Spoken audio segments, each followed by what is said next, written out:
All right, welcome back to the channel. Oh, there was some good news came out last night, or fun news. I won't say good news, because that ain't good, but it is fun. You know what I mean? Boxing is the ultimate sport where you have to make lemons out of lemonade, because they give you lemons every day. So today, let me get to this chat. Let me get to the channel real quick. Forgive me, I'm running a little bit late. That's why we were a minute late. I'm gonna pull up the chat over on YouTube. We got 34 people in the building. Or 43 people in the building. Can we get some likes, dog? Can we get some likes? How about some likes?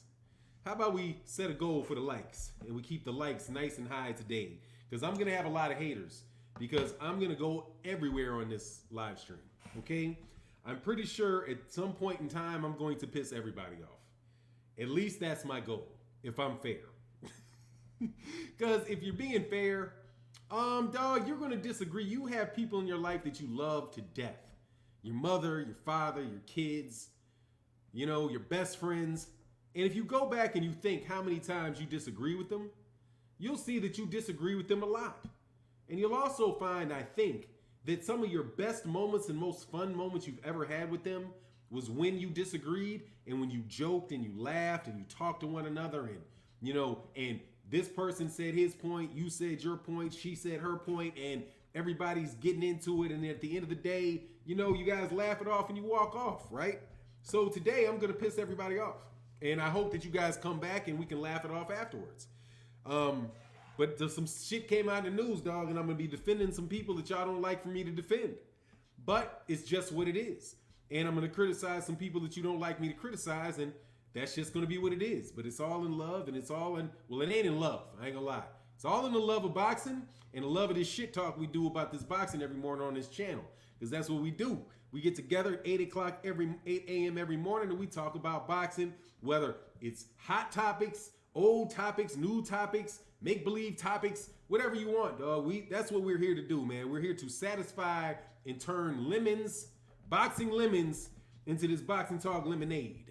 If you understand, if you get my drift. So let's start with this, man. What's going on, Southern T? Let's go. I'm telling you, man, I can't wait to talk about it because there's some people that are fully on some shit today. Dog, this DAZN thing, with this Errol Spence Jr. thing, I've had time to think about it, and it's just raggedy, dog. It's just real raggedy what DAZN is doing, man. And this guy deserves that shot at Canelo Alvarez, and they are making that, and they are ducking that man. Okay? They're ducking that man. And I don't care what any of y'all Canelo Alvarez fans got to say about it. They're ducking that man.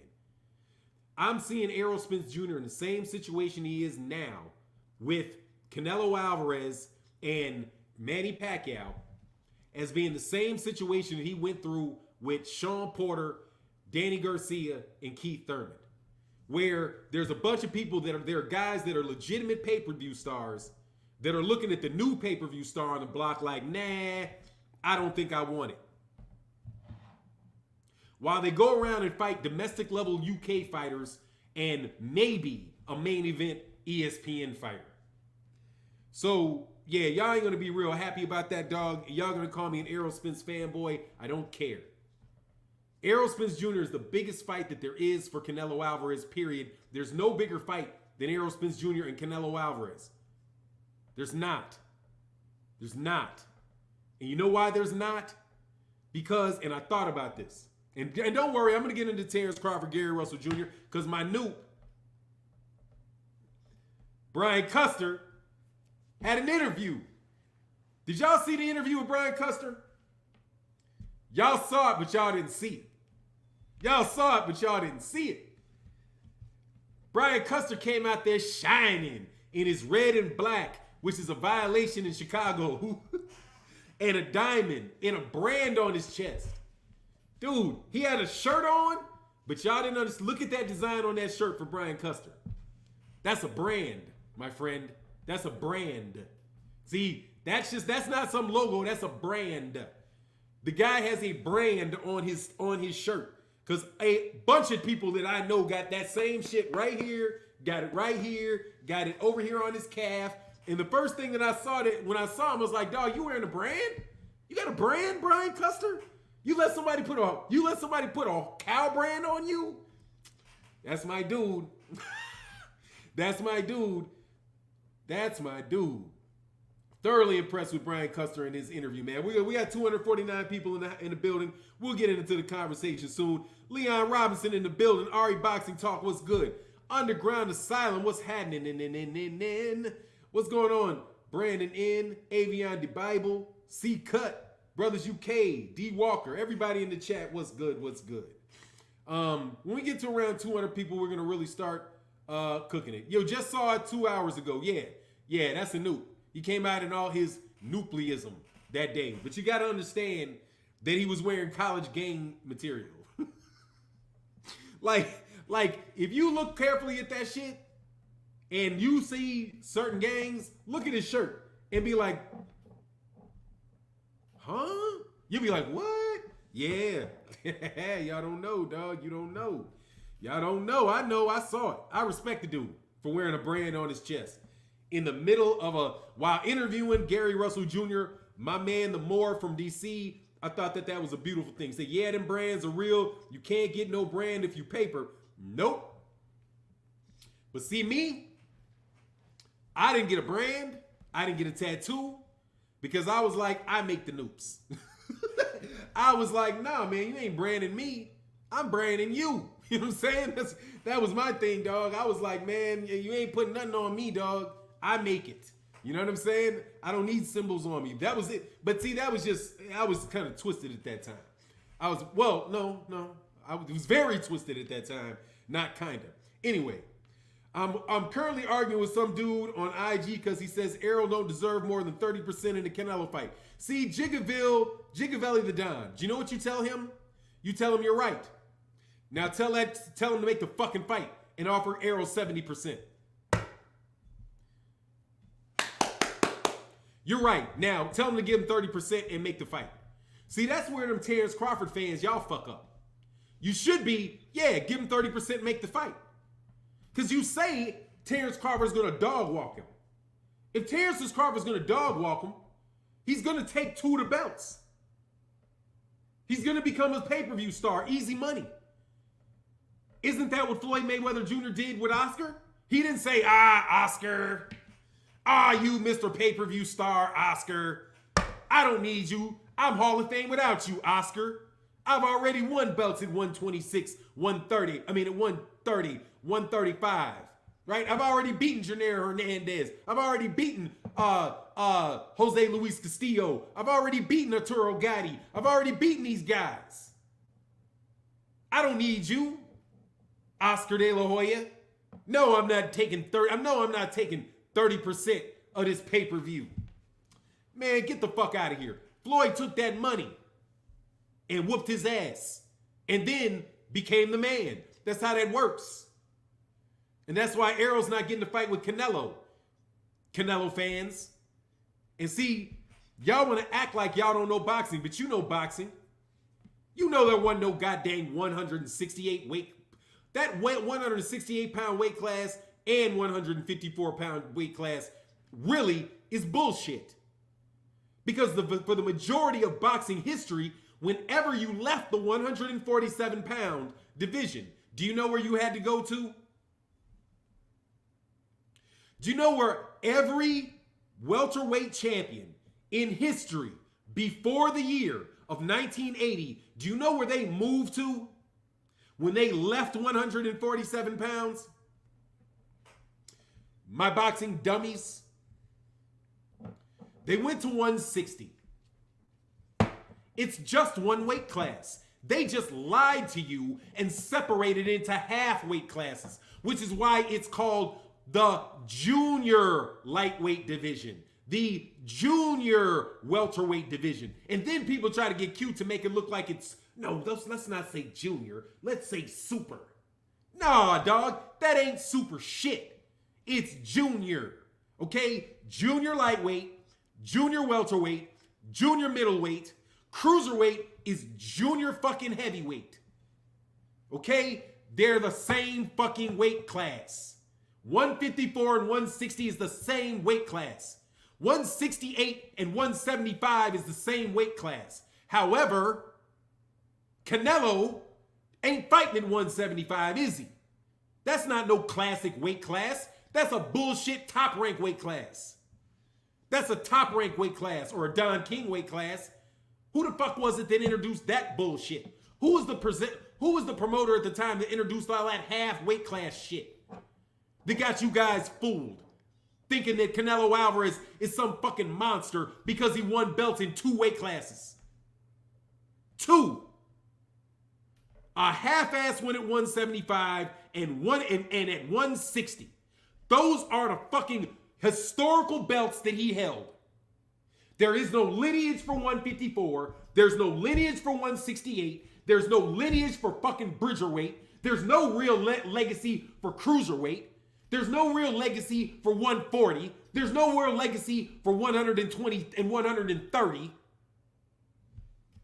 These are sanctioned and body weight classes. That is not how the original people were fighting. Okay? That is not what Willie Pep was doing. Okay? Willie Pep would look and say, and I'm gonna do it for people that are not black. So you think, but y'all don't know who these people are anyway. So it don't fucking matter. You'll probably say, when I say Willie Pep, stop talking about all them black people. When you talk about boxing. I'm sick of Fannon talking about all these black people when they talk about boxing. Fuck ever. Willie Pep never fought in no fucking junior nothing. Okay? Muhammad Ali didn't fight at Bridgerweight. According to these clowns, Muhammad Ali is now a Bridgerweight. According to Mauricio Suleiman, Muhammad Ali is now a Bridgerweight. He's not even a heavyweight. Because history matters. Wait till this dummy, Mauricio Suleiman, gets what he wants. And Mike Tyson is now a Bridgerweight. Larry Holmes is now a Bridgerweight. Rocky Marciano is a cruiserweight. Joe Louis is a cruiserweight. No, they're not. They're heavyweights. There's no such fucking thing as a cruiserweight. In the history of it, those are sanctioning body bullshit where they can have more champions by putting a weight class that doesn't even fucking need to exist. Okay? And if you wanted better fights, you get rid of them. 160 pounds is ridiculously stacked if you get rid of 154. Everything doubles. All the talent doubles when you get rid of those fucking weight classes. All of the competition doubles if you get rid of half the sanctioning bodies. But what are they doing? They're adding more weight classes and more sanctioning bodies. And you're telling me they're not trying to purposely water this shit down while you're seeing Canelo Alvarez turn down a fight with Errol Spence to fight Billy Joe fucking Saunders?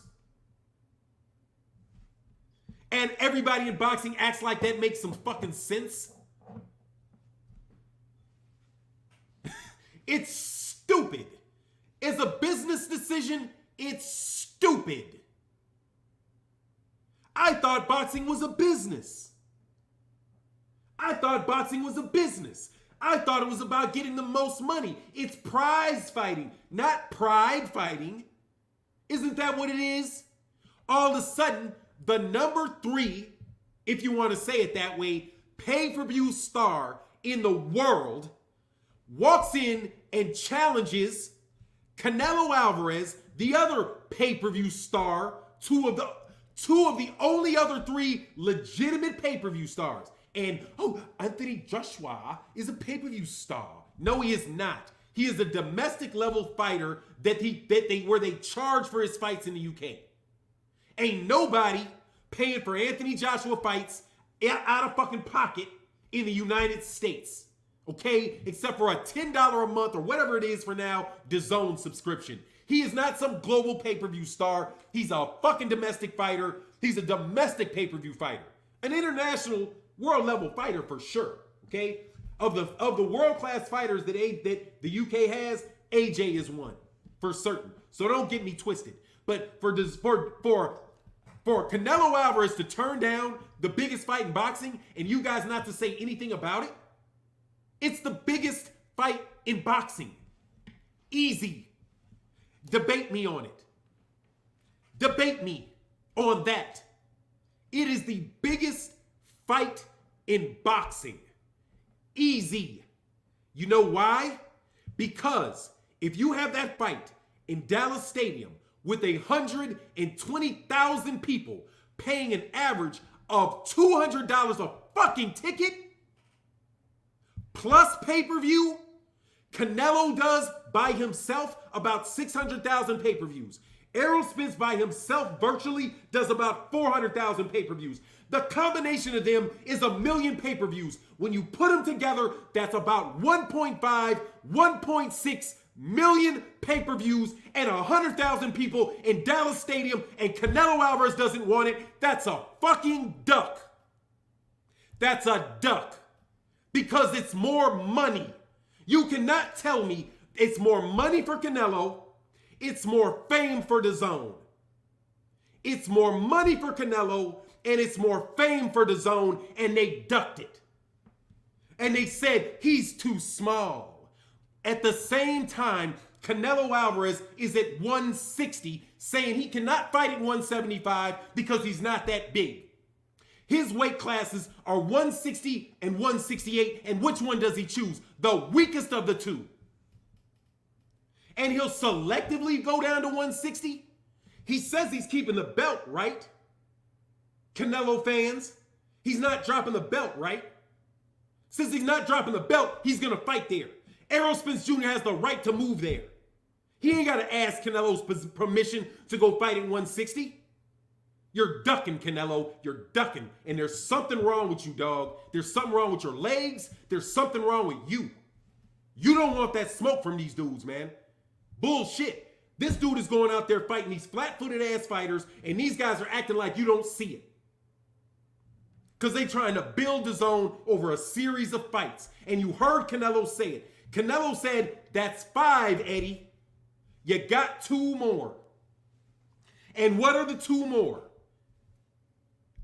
2 more are Billy Joe Saunders and Gennady Golovkin. They are trying to set up a Gennady Golovkin fight instead of an Errol Spence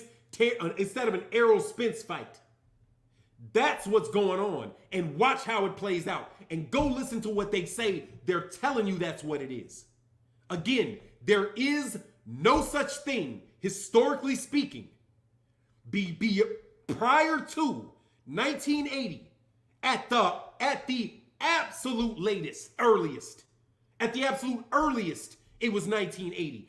I have a suspicion that if I looked for that bullshit weight class of 168, it wasn't until damn near the 90s and Joe fucking Calzaghe that belt mean any fucking thing. But somebody else can go look that up. But 168 ain't a real fucking weight class, dog. None of those real historical fighters ever fought there. Sugar Ray Robinson never fought there. And he fought at light heavyweight. And he fought at middleweight. And he fought at welterweight. Sugar Ray Robinson never had that shit. Shoot, matter of fact, I think maybe 168 was popularized by Sugar Ray Leonard versus Donnie Lalonde or some shit like that.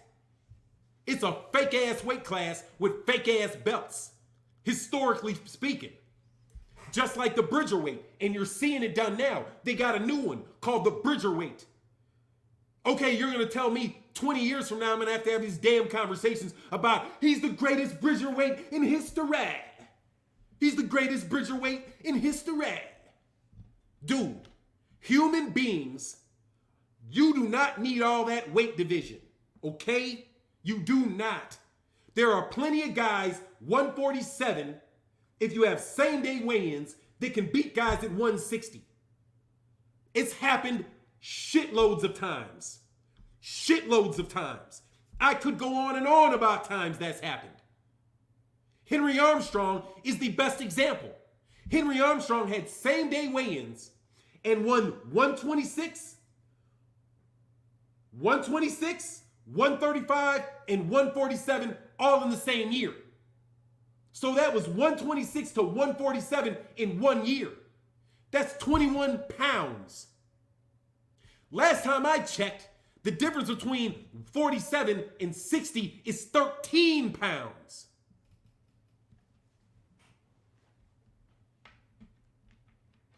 Y'all are bugging. Canelo is ducking that man. No way in the world. And look, reverse it. Reverse the situation. And Errol Spence Jr. just gets done fighting, what's his name?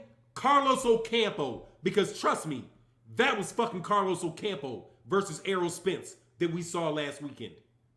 Except they're saying Carlos Ocampo is the best 147 pounder in the world. Get the fuck out of here with Callum Smith. Completely out of here with Callum Smith. Okay? And give me a 1 if you heard my prediction, so I can check you on it. But we are going to get to Gary Russell Jr. and Terence Crawford very soon. Give me a 1 if you heard my prediction for that fight. Did I or not, with the exception of the knockout happening in round 10, tell you exactly how Canelo Alvarez is going to win that fight? I told you it to the T. Do you know how I knew it? Because I looked at his last fights. Those are the only guys he's fighting. And that's exactly how he fights now. Ever since Gennady Golovkin won, where his footwork and foot speed failed him, and he had to lay up against the ropes to fight Gennady Golovkin. Have you not noticed that miraculously when Canelo Alvarez started having these knee issues, that he stops moving? The man's got a bad knee, homie. The man's got a bad knee. Yeah, he does. He's got a bad knee. If you got a bad knee, take it from me. I got a bad knee. Moving side to side and jerky, you don't want to do that shit for no 45 minutes. Okay? Your knee will swell up. And do you want to fight guys like that, even in sparring? No, because your knee will swell up. Fuck up out of here. Something's wrong with that dude. And there's a reason he's ducking the biggest fight in all of boxing. There's something going on with him, man. He don't want that smoke, dog. And he's fighting, and they're selling this guy. But, dog, the proof is in who you fight. Okay? He was a gung-ho young. He fought Erislandy Lara. He fought Austin Trout. He fought Floyd Mayweather. And you know what the problem was? He lost 2 out of 3 fights. He lost 2 out of 3 fights. He lost to Floyd Mayweather Jr. He beat, I think, Alfredo Angulo. And then he got in there with somebody else that can move, Erislandy Lara, and he lost that fight. Even though he got it on the scorecards, he lost that fight. You cannot tell me that Canelo Alvarez has improved that much that if he fought that same Erislandy Lara right now, that he would somehow just destroy Erislandy Lara. No. No. If he fought somebody that moved like Erislandy Lara and fought like Erislandy Lara right now, he would have more problems than he did when he was younger because he doesn't move as well. Which is why you don't see him moving. It's just what it is when you get older. Please spare me the Canelo. And then what are the defenses that they go to for this duck? They say, you can't say that he doesn't deserve the fight monetarily. You can't say that because he's a bigger fighter than everybody Canelo Alvarez is going to fight. The only person that you could say, oh, Canelo needs to take that fight, that is even possible for Canelo, is if he moved to heavyweight and fought Anthony Joshua. Go fight Anthony Joshua so you can make as much money as you would maybe make as much money as you will fighting a black American fighter in Texas, where the entire city of Dallas will buy a ticket. See, you all think that Errol Spence Jr. doesn't have a country behind him. Yes, he does. Yeah, he does. If anybody's got it, he does. You know what the country is? It's called the country of Texas. Because the country of Texas is bigger, geographically than the country of the UK. There are more big cities, I suspect, in Texas than there are in many, many countries. Dallas, Houston, San Antonio, Austin, Corpus Christi, El Paso. It's like 7 or 8 cities. Okay? And they're all full of Mexicans. They're all full of potential and Canelo Alvarez fans. He just fought in Texas. The guy went to Texas, had a Texas fighter call him out, and he ducked him. And the zone is all right with it. But oh, he's Canelo. He's pound for pound number 1. Dude, pound for pound isn't real. Okay? It's not real. It's not real. Don't come to me with your corny ass fairy tales. Because pound for pound is not real. They never fight for it. Never. Because it's not possible to. Pound for pound is not real. Okay? Pound for pound, and I said it yesterday and I'll say it again. It is and Gary Russell said it, it's a popularity contest. Kind of. But what it really is a marketing mechanism for promoters. Ring Magazine gave Tyson Fury Fighter of the Year over Jermell Charlo, and Errol Spence. And they gave a to Teofimo Lopez. How do you figure that not one, but both of the ESPN fighters beat both of the PBC fighters? Ooh, you thought I was going to say Tyson doesn't deserve it because he cheated with Deontay Wilder? No, he doesn't deserve it. But he got a with Teofimo Lopez for beating Vasily Lomachenko. Errol Spence Jr. beat Danny Garcia coming off of a fucking major accident. And Tyson Fury beat somebody that you said that he had already beaten. Ring Magazine already rewarded Tyson Fury for beating Deontay Wilder. They did it in 2019 or 2018 when the fight happened the first time. You can't reward him for beating Deontay Wilder twice. They said that Tyson Fury beat Deontay Wilder in the first fight. True or not true? True or not true? Even though it was a draw,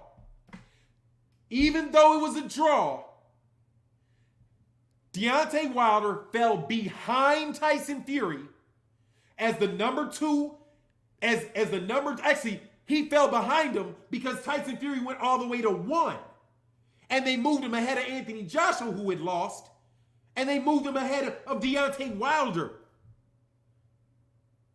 Because he got a draw with Deontay Wilder. Because they said that he beat Deontay Wilder. It wasn't because he beat Sefi Safiri. It wasn't because he beat Pinata.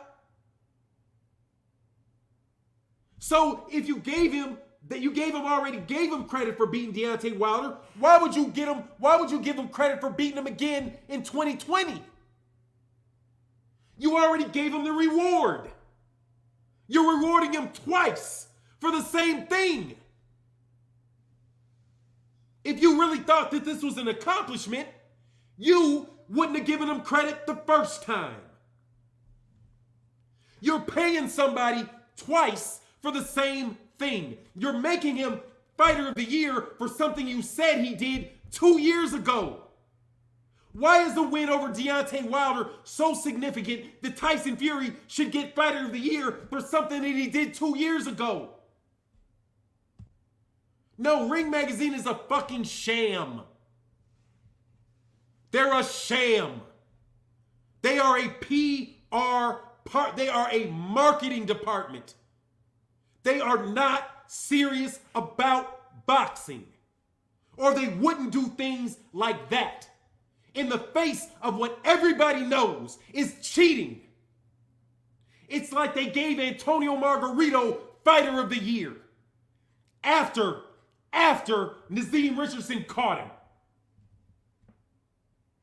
You're not serious about boxing. You just tried to cover it a little bit by giving Teofimo the same award.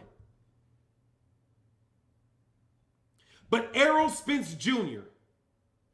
overcame a near-death experience. People thought he may never be the same fighter again, if ever fight at all. ESPN said over and over again that they were unsure what he was. Any reasonable person would have thought that man would have never came back. But he came back. And he won every round damn near against a Hall of Fame candidate. And he fell behind both Tyson Fury and Teofimo Lopez. Ring Magazine is a joke. And then they point to this. They say, I'm so happy. Let's talk about Tyson Fury. These guys have no respect for the health of fighters. When you say this, we are so glad to give Tyson Fury Fighter of the Year for the second time. He is the first British fighter to do it 2 times. Let me ask you a question. Do you guys remember? Do you remember what year it was that Tyson Fury won Fighter of the Year the first time? I'll get to the question. I'll get to the answer. It's the year 2015. Tyson Fury beat Vladimir Klitschko and won Fighter of the Year. Do you know what happened also in 2015? Tyson Fury tested positive for nandrolone, a performance-enhancing drug, and had a fight that happened in 2015 turned to a no contest, the Christian Hammer fight, which, by the way, if you go to Ring Magazine right now, you will see listed as a win for Tyson Fury. Excuse me. How can it be a win for Tyson Fury when it was changed to a no contest and he was suspended for 2 years, but yet, boxing scene, ESPN, and every fucking body else acts like he does not have a no contest on his record? He does. The Christian Hammer fight is not a win for Tyson Fury. It is a no contest. Just like Guillermo Rigondeaux's first fight against Luis Flores is not a win, it is a no contest. And just like Jaron Ennis's fight against Chris Van Orden is not a win, it is a no contest. So is Tyson Fury versus Christian Hammer. I dare you right now to go, or I invite you right now to go to Boxing Scene and BoxRec and tell me what it says right there, what his record is. It's a lie. They are lying to you. His record is not 0-1. No, it is not. It's his wins, 0 losses, 1 less win, one draw, and 1 no contest. And that no contest happened in the year that Ring Magazine is proud that they gave him Fighter of the Year. The 2-year suspension for Martin Carefoot, the event that triggered that is 2015, after the Christian Hammer fight, which was turned to a no contest. That is the year that Ring Magazine is proud that they gave that man the Fighter of the Year. So, what do they do this year? In the face of obviously skinned gloves, they are proud to once again cover for Tyson Fury and give him some positive PR because somebody paid their fucking check. Somebody paid their bill is how that shit got written. It is a PR firm that pushes that shit through the medium called Ring Magazine. They are not to be taken seriously, not for pound, not for fighter of the year, not for any of it. Because they are owned by Oscar De La Hoya, a promoter. And when that happened, they lost a whole bunch of people that had worked for them for years. And they said, I have to leave because this is a conflict of interest. We are now owned by a promoter. We can be punished as employees for giving reports that he does not like. Nothing can happen on Ring Magazine if Oscar De La Hoya or somebody influential with Oscar De La Hoya says do not do it. Why? Because if you do, I will fire you. You are my employee. That is Ring Magazine that you all hold so highly. It is fraudulent at the best. Fraudulent at the best. And why do I say that? Because it is parading as an independent source of boxing news, but what it is a marketing arm of a promoter named Oscar De La Hoya, who cannot stand the PBC because the PBC was birthed from his own incompetence.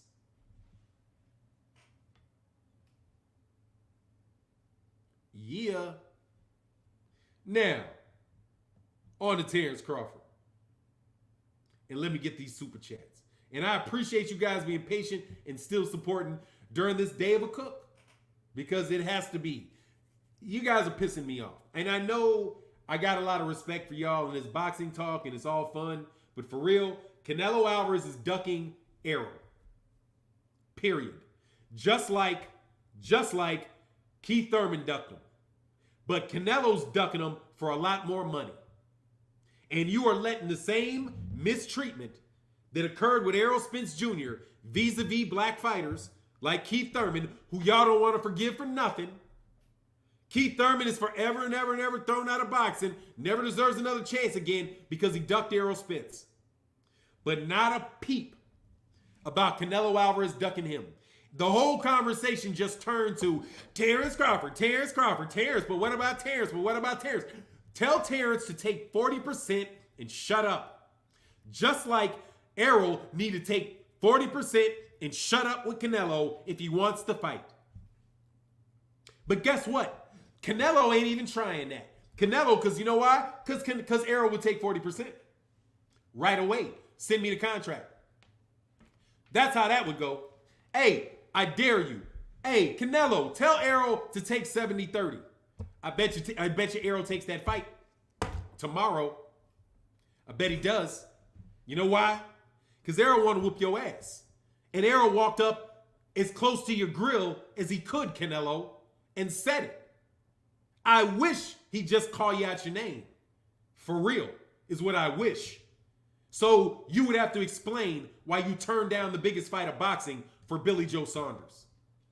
A guy that came off Nafraxaline and is not going to be allowed to use it for you. Right? The guy that almost got beat until he pulled it out by knockout to an Argentine guy you ain't never heard before or since. A sacrificial lamb for Canelo. To move on to Gennady Golovkin. The super fight that no one cares about and nobody's asking for. Because you're doing it all on a budget. The zone budget. We need you to pay for our we don't give a shit about them. They're not buying the zone. They're terrible, man. Just get the fuck out of here with all this craziness. Now, but let's get into this other stuff. Mr. T. King Texas said, Ring Magazine's level of BS is at a all-time high. I only care about the LDBC Fighter of the Year. Well, Mr. Team King Texas, let me explain why I think that is. Because we get more, because we're bigger than them. That's what it is. We're bigger than them. No, you're not, Fannon. No, you're not. You're not bigger than ESPN. I didn't say I was bigger than ESPN. I'm not bigger than ESPN, obviously. Fannon, you're not bigger than Ring Magazine. No, I'm not bigger than Ring Magazine. I'm not. Ring Magazine, I'm sure, shit. No, I'm not bigger than Ring Magazine. Well, why are you fucking saying, Fannon, that you're bigger than them? I'm bigger than Steve Kim. I'm bigger than Steve Kim. Because Steve Kim has to work for ESPN. I don't have to work for ESPN. I can do this shit sitting in my house. And I guarantee you there's going to be 10,000 people watch the end of this. I'm going to try my best to make sure that there's 70,000 people that watch me today. Because they want to hear what I have to say. Not because they want to hear what Ring says or what ESPN says. See, they have a network. I don't have a network. I got a YouTube channel. Y'all do this. See, that's man on man. That's not man on company. See, man on man, don't nobody give a fuck about what they think. Kevin, nobody would give a fuck about what Kevin Iole would think if he didn't work for Yahoo. Nobody give a fuck what Chris Mannix would think if he didn't work for DAZN and Sports Illustrated. If they didn't work for them big names, they would have to get up here on this fucking YouTube and prove it. Prove people listen to you. Prove that you can convince people. Prove that you can sell something. Your own fucking self. Not be the mouthpiece for a machine. That's why I say they pissed off. Because they suck at what they do. Just be honest. They suck at what they do. So what they have to do is they have to get somebody that pays them for something that they suck at. And, well, Fannon, why do you say they suck? Well, didn't they say, many of them, that Callum Smith was going to be a serious fight for Canelo? Didn't they say that? What kind of idiot would say that? If you said that shit on my channel, I would block you immediately. What? You seriously think that Canelo was going to lose to Callum Smith? I was doing it. I immediately blocked people. Like, oh, I can't keep reading his shit. Like, I will respond to people, but if you say some shit, I will look at your shit and be like, oh, no, he's not getting 2 responses. He's getting blocked off cut because I don't want to see that shit anymore. Dumb shit is contagious. You know what I'm saying? Like, dumb shit is stupidity might be a virus for all I fucking know. You know what I mean? With all the shit that they be putting out. So you got to get the fuck out of my face when you say shit like that. So they just made a blatant fucking cheater fighter of the year and are proud that they gave it to him the year that he tested positive for nandrolone and got a fight turned to no contest. And they also don't know that it should be called a no contest because it is a no contest. However, they have it on the thing that everybody looks at, BoxRec, written as if it's a fucking win. And they don't know it. So either they're full of shit, which means they suck because they're not giving you the truth, or they don't know it, which means they suck. So which is it? They suck. I can't tell you how much traffic I get because they suck. You suck. I mean, it's just what it is. You suck. You can't keep an audience's attention for shit. You say, Fannon, why do you yell? So people pay attention, you deaf motherfucker. I don't know if you're dumb or deaf. Okay? I thought about that shit the other day. So, Fannon, why do you yell? Because seriously, I don't know if you're stupid or if you're deaf. If you're deaf or hearing impaired, I'm going to slow down and yell. If you're stupid, I'm going to yell because you're stupid. And something got to break through. Because obviously your teachers didn't fix it. So, why you letting Canelo duck arrow and not call it what it is? All of the times people are calling people ducking, this is Floyd Mayweather Jr. Manny Pacquiao. It is. Oh, and by the way, what weight class? I need some research. What weight class, when Floyd Mayweather Jr. first won at 147, his first belt, which I think might have been Zab Judah. What weight was Manny Pacquiao fighting at that same time? I'm pretty sure it was 130. I'm almost positive it was 130 and 135 when Floyd Mayweather Jr. was already a welterweight champion. Can somebody tell me if that's right or not? We got real boxing historians in here. We don't suck, okay? So we can go right to the chat and ask, what year was that? And people will get to it pretty quickly because we're not casual around here at all. 126, 130, thank you very much. So Zab was 140, thank you. So what year was it? Floyd Baldomir for the 147-pound. See? If I was having that conversation with somebody in Ring Magazine, a lot of these, I don't know. Steve Kim would get that shit if he's with Ring. Steve Kim actually complimented Ennis, and I was like, shit. Steve Kim admitted that Jaron Ennis could be the best welterweight. Oh, he's hating on Errol Spence. Oh, that's the angle. It's a way to build up somebody to say that Errol's ducking him. Now, I don't believe Errol's ducking Jaron Ennis, but you better believe people are going to start ducking Jaron Ennis. I didn't do my Jaron Ennis video yet, but it's coming. Jaron is the fucking man, okay? And Chris Van Heerden is a bitch, okay? Chris, first of all, you got that headbutt because you damn near jumped off that rope like this. He jumped forward with his head. Maybe either because he was getting his ass whooped so bad we knew the fight was over. Like, the Chris Van Heerden fight was over in the first 20 seconds. Like, oh, this shit's over. Like, oh, shit. Do you know what it looked like? Jaron Ennis versus Chris Van Heerden looked like that video where there was this amateur who was fighting a novice and was just clowning him and just beating the piss out of him. And everybody was like, damn, dog. Why the fuck you doing that? Like, why are you doing that to that dude?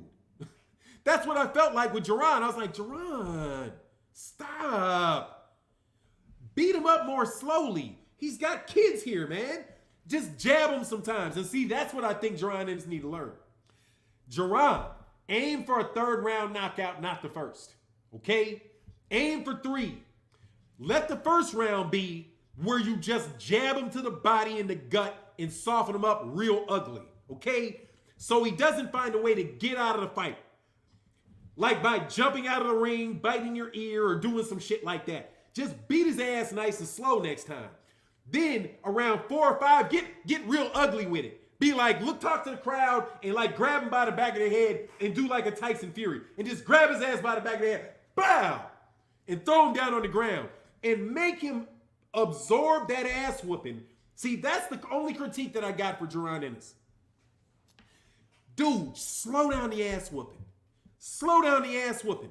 Because you had like a 95, watch. You had a 95%. And I know boxers know boxing better than me, but I'm telling you on an average type of thing. Jaron, you had about an 80% chance of getting him out of there in the first round. 90% chance of getting him out of the first round. But if you just would have beat him up for the first round, I mean beat him up. I don't mean not try to hurt him. I mean beat him up from the first round. And then let it soak in the second. And then in third, beat him up real bad to the body some more. And then when he's just so hurt, then go for him and just start tattooing his head and cause him a lot of pain and misery. Instead of giving him a quick mercy. See, Jaron was too nice. Dude, beat the dude up real bad and make sure there's no chance that he gets out of that fight with a headbutt, with anything. Exactly. If that fight wasn't going past 6, no, it wasn't going past 3. But I think he should have knocked him out in 3. I thought, because that's what Ali would do. When Ali was saying he pissed me off, so he's going in 6, dog, when you're telling when you predict rounds, right? This is what I think that Ali did to pick rounds. Because this is what I would do to pick rounds. I know I can get your ass out of there in 1. I'm sure, I'm pretty confident I can get you out in 2. I know I can get you out in 9. Ain't no way you're getting to 11. I'm picking like 7. Because I know I can get you out of there in 3. I'm just going to let you float for a little while. But make sure I'm punishing you while you're floating. And then, when it's time to get you up out of there, get you up out of there. With guys you can do that with. But Ali stopped doing that when he was like, I'm a champion, I can't call rounds now. So he wasn't calling rounds with like Foreman and calling rounds with those guys because he had to respect what those guys were bringing, you know? But when you got Chris Van Heerden and you don't have to respect nothing, dog, let those guys sit down there and let them go get some popcorn and come back and watch, man. I mean, if you would have got him out of there in 30 seconds, would nobody been able to see that ass whooping? And that's the only problem I had with Gervonta Ennis for that. He should have beaten him up, Ward. He just should have beaten him up really bad. And then got him out of there. You know what I mean? And because Gervonta's got the ability to do it. He doesn't have to, you know, like his B game could be the inside. But he wanted to be spectacular, I understand. Salute Greatness says, Ennis and Arrow, who you got?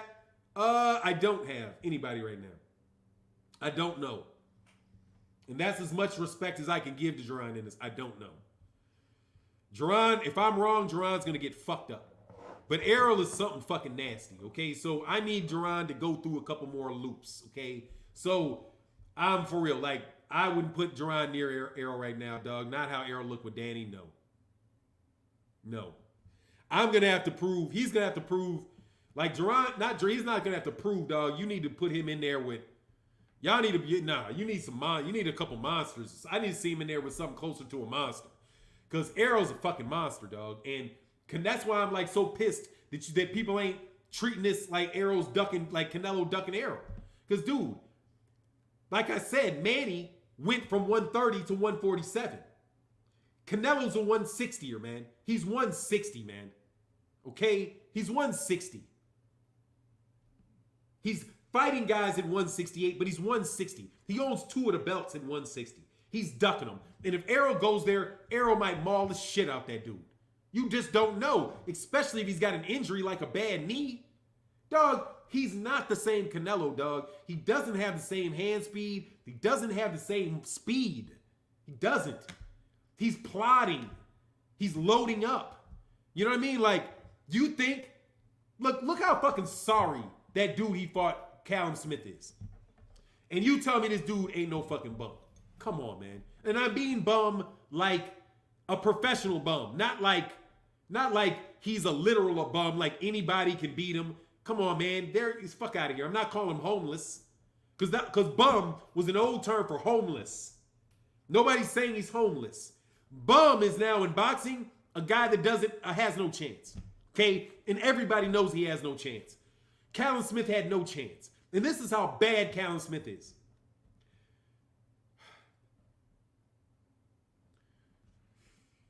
This is how bad this dude is. Canelo Alvarez damn near broke his arm by hitting him with the same punch over and over and over and over and over again. His arm looked like he had one of them, like he had a fucking implant, celluloid implant, like he had a fake titty on the side of his arm or something. It's like he had a breast enhancement for his fucking bicep. Okay? Because he couldn't stop getting hit with the same punch. Is Canelo so good that he could fight David Benavidez and punch It's so stupid I can't get it out of my mouth.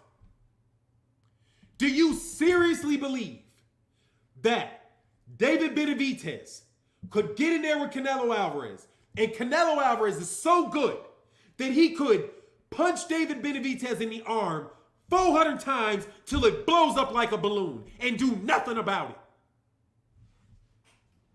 You're lying. That's illogical. No way. He couldn't do it to Danny Jacobs. Why didn't he just punch Daniel Jacobs in the arm until his arm swole up? Why? Why not? He was so scared that he refused to move his hands so he wouldn't get knocked out.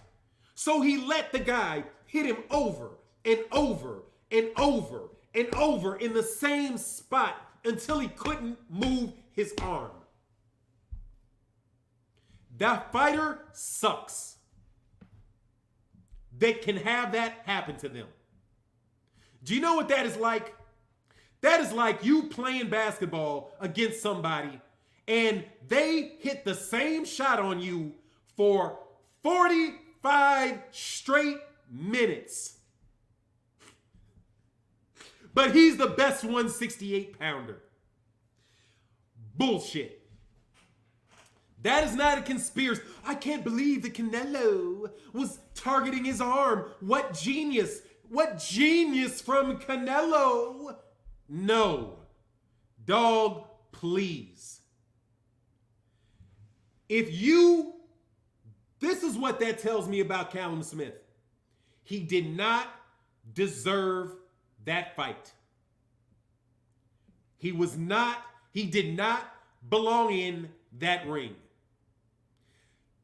When Joe Joyce beat Daniel Dubois by punching him in the eye 300 times and never making an adjustment, you still have people trying to sell the idea that this guy is a better boxer than Deontay Wilder.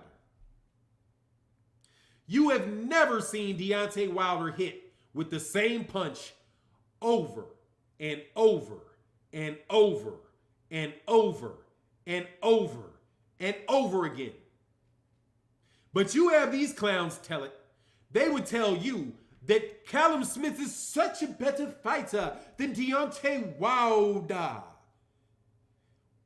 Then why didn't Luis Ortiz just walk up to Deontay Wilder and hit him in his right hand 400 times, hit him right here on his right arm 400 times till he couldn't move it?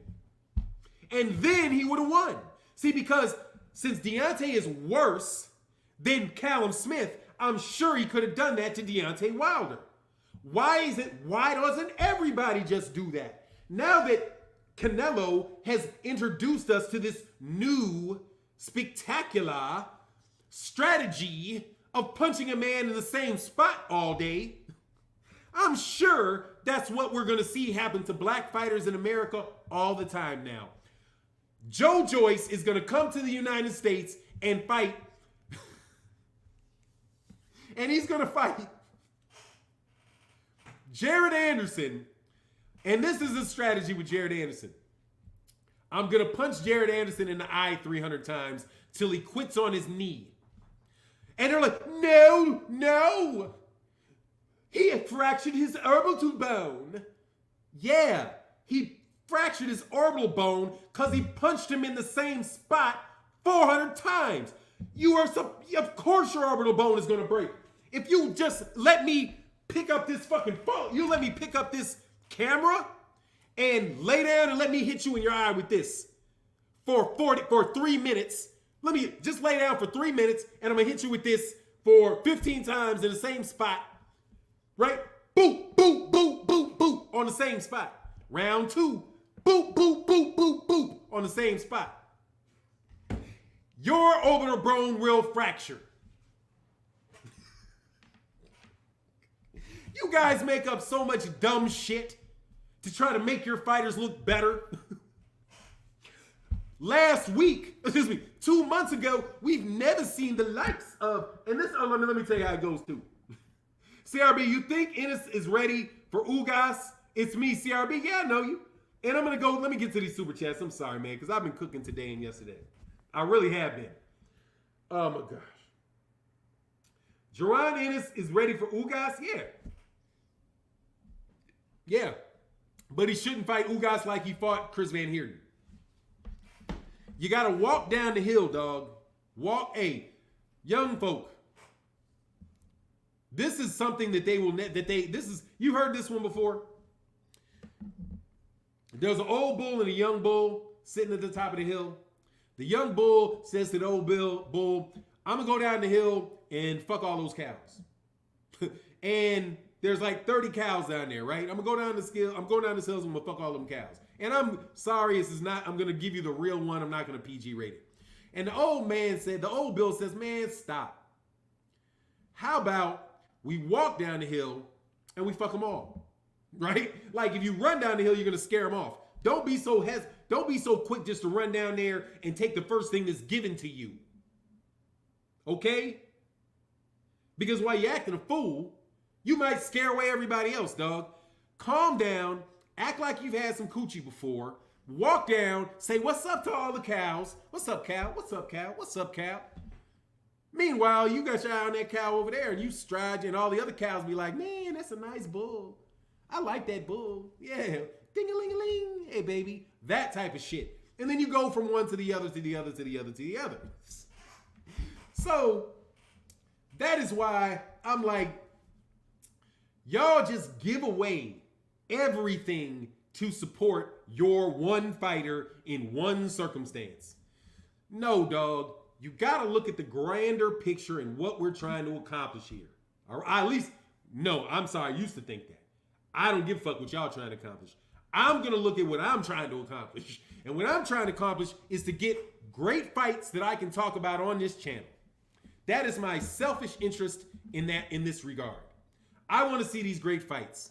And y'all let promoters and their PR lackeys convince you not to ask for them. And it is hilarious to me because you ain't even getting paid. Like, you're not even getting paid. And the people that are getting paid, you ain't getting paid what you would get paid if you stop selling your shit so fucking cheaply. Like, damn. It's like, sell your shit just cheap as shit. Dude offered me, man, let me tell you what somebody would, I'm going to do school for real. People on YouTube have asked me to help them negotiate deals, help them do what I know how to do. And every time they say, oh, I'll pay you for that. I'll pay you for this. I'll pay you for that. And every time I tell them, no, you can have it for free. Now, go ask anybody that has ever asked me to do something for them that they were willing to pay me for on YouTube. And every time I have told them no, and I went and did it for free if I wanted to do it. Never taken a dime. Do you know why that is? Because I respect myself. If you're not going to pay me what I am worth, I am either not going to do it at all or I'm going to do it for free. Because if you're going to fucking get robbed, I'm the motherfucker that's going to rob myself, not you. My shit is worth way more than $10,000. Okay? Way more. I have fucked around and blown $10,000 on a luncheon. Fuck out of my face, okay? With $10,000. But other people will sell their shit right on down the motherfucking river because they don't even know their own value. So you think by tearing at Errol Spence Jr. so that you can make Terence Crawford look good, you fail to realize in the broader scheme of things that Errol Spence Jr. and Terence Crawford is a domestic U.S. fight between one domestic level UK pay-per-view fighter and another domestic network level fighter. And if the two of them were to fight, the winner would then not be able to be denied the international stage that everybody talks about so much. But it's so global. It's global. It's international. Well, where is the American domestic scene, may I ask you then? I remember that there used to be a channel. Well, there was a channel. I don't know if they're still around anymore. It was called Batman, or it's not Batman. What was it called out of the UK? Hatman. Hatman said out of the UK. Haven't listened to him in years. No disrespect. said that the and knows UK boxing very well, said that the UK, you can earn a living in the domestic scene in the UK, right? So guys like Billy Joe Saunders and Daniel Dubois can get decent paydays and good paydays fighting guys like, you know, the Christian Hamers or the, John McDermott's. You have the Boatsies that could be fighting the Yards. You know, all of those fights that you hear about on channel like UK Prep. There's it's a black channel out of the UK Preps, I think is the name of it. Johnny Nelson is on the show. But you know, that domestic scene over there in the UK. We have a domestic scene here too. But our domestic scene is sold out so that they can have international events. But what their international events are really them coming over here to steal the domestic dollar. That's what it is. They import them, get a cut of the domestic dollar. The UK, the only US people getting paid is the US promoter. All of the US fighters are cut out. Bob Arum, as a US promoter, has been cutting out American fighters from the American boxing scene for at least the last 20 years. Is that true or not true? ESPN is an American television network. How many American fighters are allowed to fight on ESPN? Bob Arum has cut us out of that domestic distribution mechanism. Eddie Hearn comes over here and brings DAZN, which is now DAZN USA, which is what? A US distribution company, right? And what does he do? He cuts out American fighters out of the American market. Because they want to make Gennady Golovkin versus Billy Joe Saunders. No, excuse me. Billy Joe Saunders versus Canelo. What is that? Go have that fight in Mexico. Is that fight going to be in Mexico? Fuck no. Fuck no. What they may do is take Canelo to go get some of that money over there in the UK domestic scene. See, that's what it is.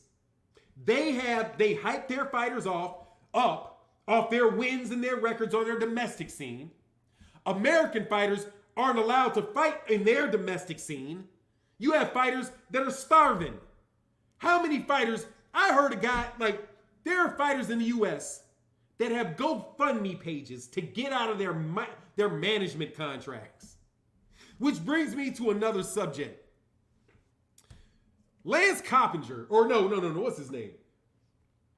These guys wrote this article in Boxing Scene about MTK Global. I was the first person that you heard go at MTK Global. Right here, me.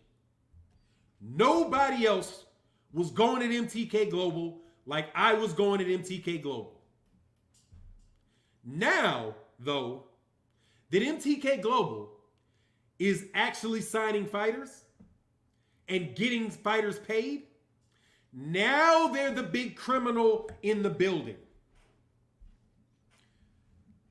People that have no problem with Bob Arum, who is an admitted bribing the IBF, admitted it. Act like that shit ain't never happened. Act like there ain't all kind of people in the United States in building that got suspect ties and have been accused of things. Are you fucking kidding me?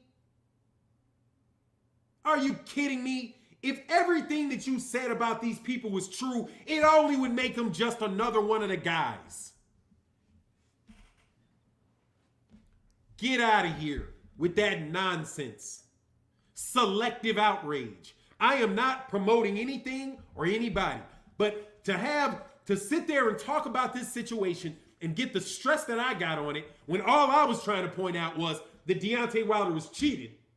But now to have Boxing Scene put it out there like, oh, this major problem is Tyson Fury was managed by them. But you don't say anything about their connection to Deontay Wilder's cheating. But you want to bring out some shit about Jojo Diaz? Because Jojo Diaz signed with them and Jojo Diaz didn't sign with you? Man, good job, JoJo. Sign some more. Get the fuck out of here, man.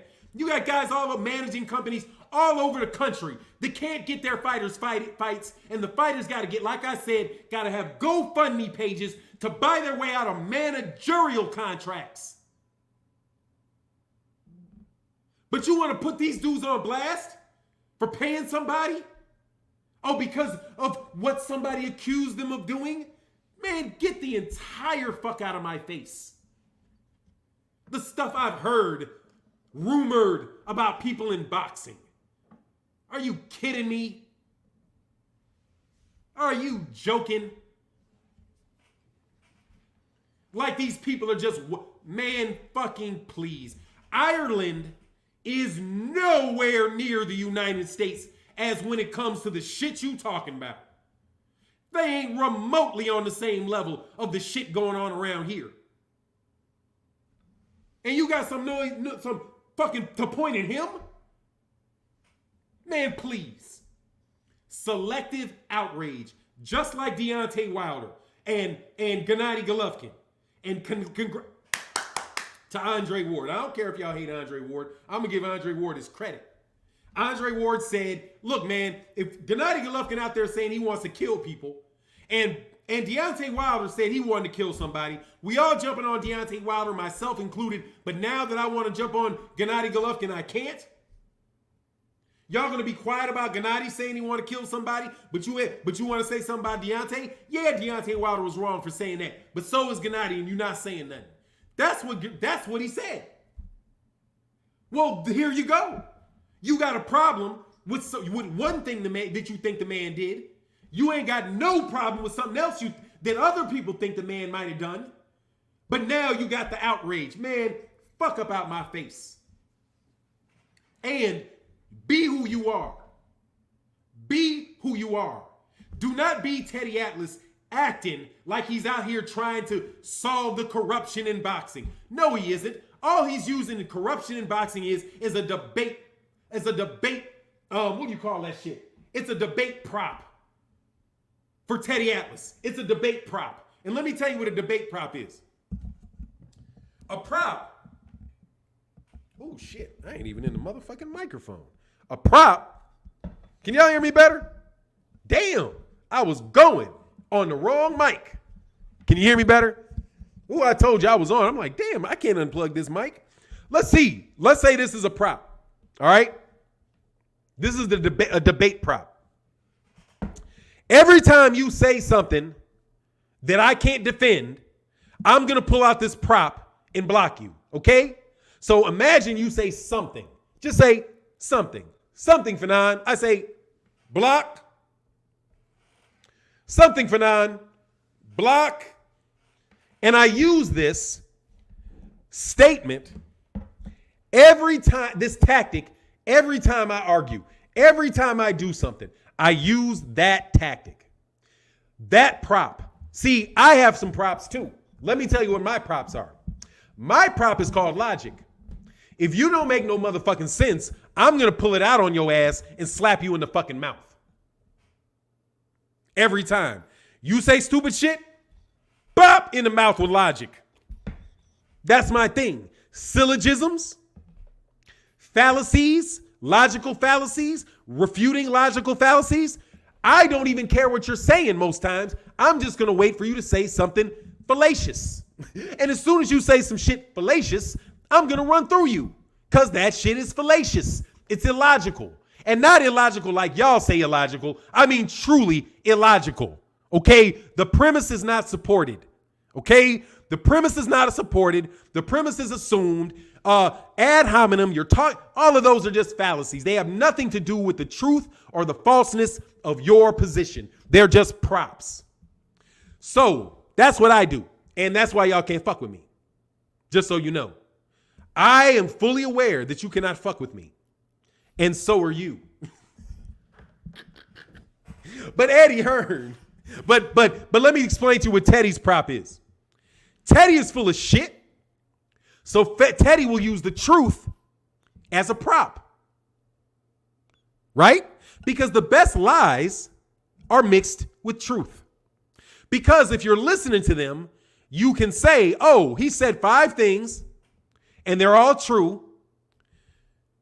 Then he said a 6th. So the 6th must be true. No. All 5 of those things can be independently true, verifiable, and solid. If the 6 is fallacious, the whole fucking thing is fallacious. You do not have to disprove everything. So he will say, boxing is corrupt. Yes, that's true. Yes, that's true, Teddy. The judges can get fixed. That's true, Teddy. That's true, Teddy. You right. You right. Vasily Lomachenko is the #1 pound-for-pound fighter in the history of boxing. Oh, hold on. It is Monday, Teddy. That's true. They did fight on ESPN. That's true. But that last shit you said is horse shit. But he uses all of these statements of truth as a way to mask a fallacious argument. And the fallacious argument with Errol Spence is that he does not deserve a Canelo Alvarez fight, or that there is anybody that you can name save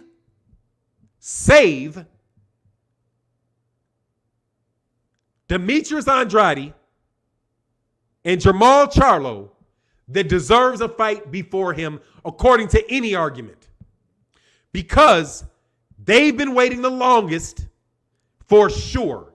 Jamal is a champion in the same division. But that aside, Errol Spence Jr. on the money is nobody's a bigger fight than Canelo than Errol is. Nobody has bet that he's going to fight has a better resume or recent accomplishments than Errol. And none of these guys are even from the United States. But yet he's going to fight them in the United States and try to sell tickets. And they're going to try to do it in Texas to boot. Unless, oh, please let Vegas be back by then. Please let Vegas be back by then.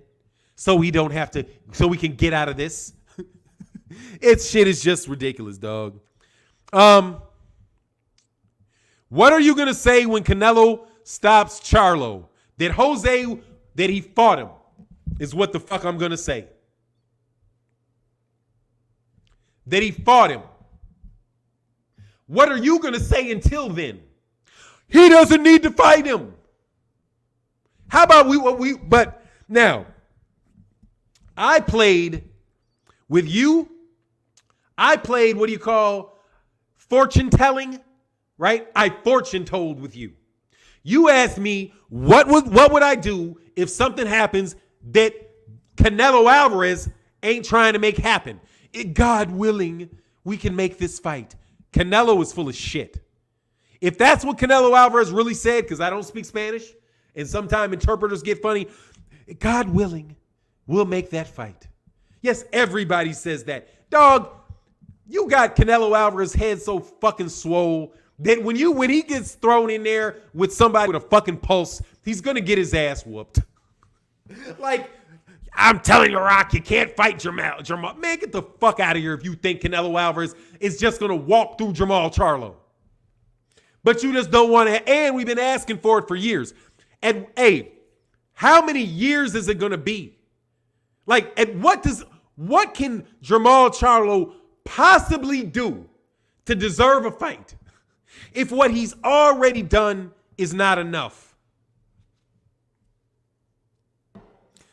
Answer that to me. Answer that for me. What does Jamal have to do to get a Canelo Alvarez fight that he has not already done twice? Y'all are terrible, dog. It's been 5 years and 3 months since Jamal became a champion in Canelo's division. The man's been ducking him for 5 years because his knees are bad. You want to come up with narratives? I'll come up with a narrative for you. He's got bad knees. He's got bad knees. He cannot move. So he's got to get on steroids so he can be strong and fight tin cans that cannot move. That's what's going on with Canelo. And that's why he don't want to fight Errol Spence. because the matchmakers don't want the fight.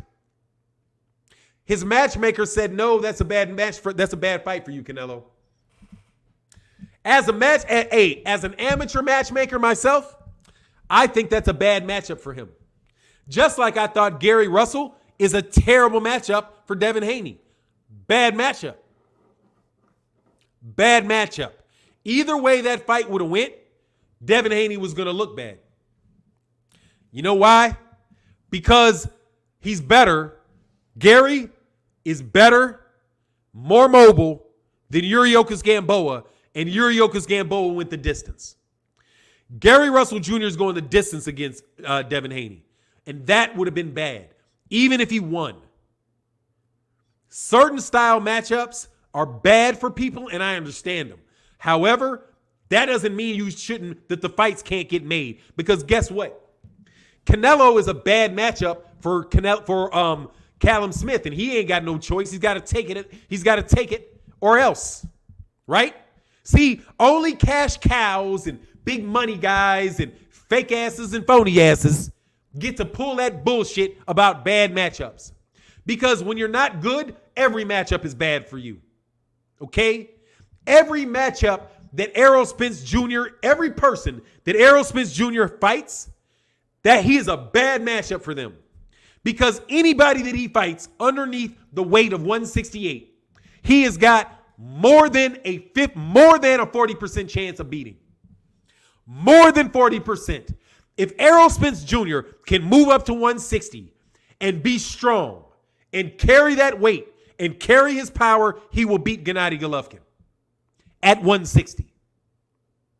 Why? Because Gennady Golovkin is old and Gennady Golovkin is slow. Old and slow. They're not going to give it to him. And Errol is young. He's not even young. He's in his prime. He's 30. He's there. That's a fucking monster. And Canelo is ducking a monster. And you guys are and they try to claim that Callum Smith is better than him. And ducking the biggest fight in all of boxing. And I'm telling it to all of you Canelo fans. Let me get a little bit closer into the camera because I'm talking to you, sir. Canelo is ducking. He can be pound for pound all day, every day. It don't matter. He's ducking because that is the biggest fight that he could possibly get, and he is a 160-pound champion right now. And Canelo Alvarez said in the same day that he is fighting at 160, the same day that he said he cannot move down to 160 to fight Errol Spence. How the fuck does that work? How are you, a 160-pounder that campaigns at 160? That's what he said. My weight range is 160 and 168, which is why he's keeping the belts. Why then, if he says that he fights at 160, will he not fight Jermall Charlo? And why will he not fight Errol Spence at 160? That is logic, friend. You cannot escape it. You can laugh, you can giggle, you can make bullshit emojis, but the logic is the logic. If all dogs have hair, and this animal has no hair, I don't give a fuck what you say. That animal is not a dog. Because in this statement you said, all dogs have hair. This dog has no hair. Something's wrong. Either you're telling me a lie that there are dogs that don't have hair, or you're telling me that that's not a dog, because both of those cannot be true at the same time. So, let me use that same logic on Canelo. Canelo is a 160-pound champion that says he cannot fight Errol Spence because he cannot fight at 160. He is a guy that says he fights at 160, that says he cannot fight at 160. Right? I'm at 160, but I can't fight at 160. You know what that is? I was lying yesterday, and today I'm telling the truth. Because they cannot both be true at the same time, Canelo. If you're the 160-pound champion, you're supposed to be taking on all comers at 160, the best at 160. If Errol says, I'm willing to go to 160, and he is the WBC champion and the IBF champion at 147, and throughout history, champions at 147 have gone to 160 and fought. And I can name them, many of them. Sugar Ray Leonard, Roberto Duran, Tommy Hearns, all of them, Sugar Ray Robinson, Henry Armstrong, they all did what Errol Spence Jr. is saying he wants to do. Go from one weight class where he's a champion and challenge the best champion in another weight class. And that champion in that weight class says, I fight in this weight class except for Jermall Charlo and Errol Spence Jr. And that is what Canelo is saying out of his mouth. That is a duck. If he does not fight at 160, drop the belts. If you do not drop the belts, then you have to fight Jermall Charlo or you are a duck. You've already fought Gennady Golovkin. Demetrius Andrade said he's moving to 168. So the only person there is Charlo.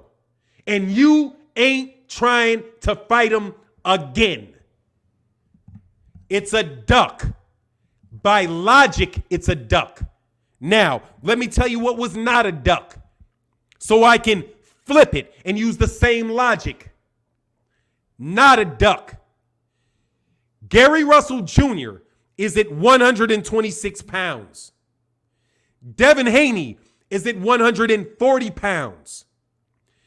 Gary Russell Jr. never called out Devin Haney. Never. He called out Terence Crawford.